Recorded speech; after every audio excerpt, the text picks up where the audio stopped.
Un peu plus dans les terres, dans ce qu'on appelle l'enclave des Papes, c'est dans le Vaucluse, un café plein de charme et d'histoire, vous allez le voir. C'est à Valréas où nous emmènent Linda Huret et Nicolas Carme. Ça va mon cher, ça va. Et toi? Lorsque l'on pousse la porte de ce bistrot à Valréas, c'est pour s'immerger dans une ambiance. Tu les accompagnes? Allez, voir. D'abord conviviale, presque familiale, car le patron Brice connaît tout le monde. On me laisse boire le verre, tranquille, etc. Mais c'est aussi un voyage dans le temps, dans le passé de Valréas. Dans cette salle, rien ou presque n'a bougé depuis 1903. Le Café de la Paix est un monument historique et sa décoration classée. Ah, ça c'est un lieu magique, c'est vraiment la beauté. On n'est pas vraiment dans un café normal, non. Ouais, pas vraiment.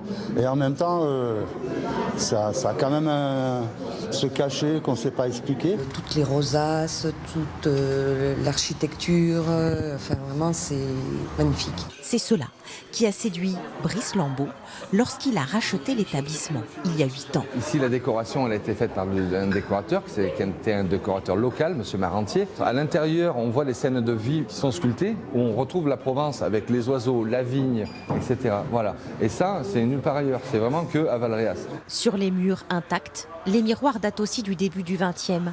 Mais le café, lui, serait encore plus ancien. Ça, c'est les quelques gravures qu'on peut revoir, etc., du café avant la décoration.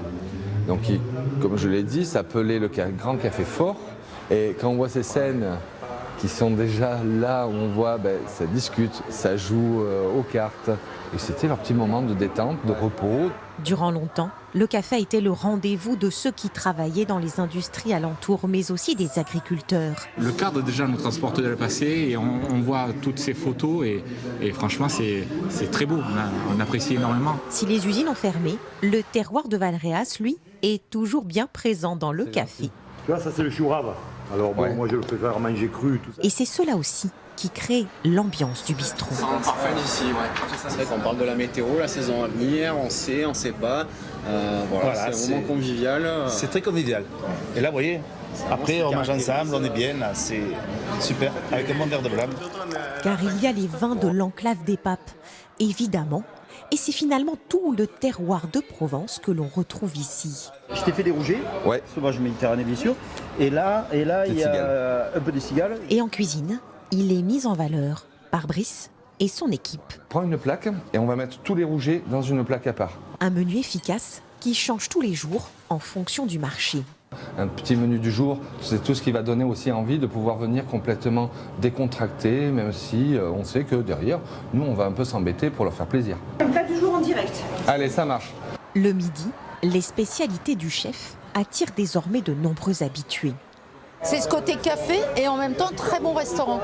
Parce que la cuisine est de qualité, simple mais de qualité, et toujours en fonction de la saison. Et forcément, la cuisine est inspirée par le lieu qui raconte l'histoire de Valréas.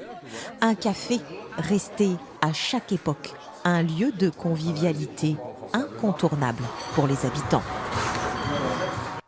Formidable endroit à Valréas et on voulait en profiter avec vous.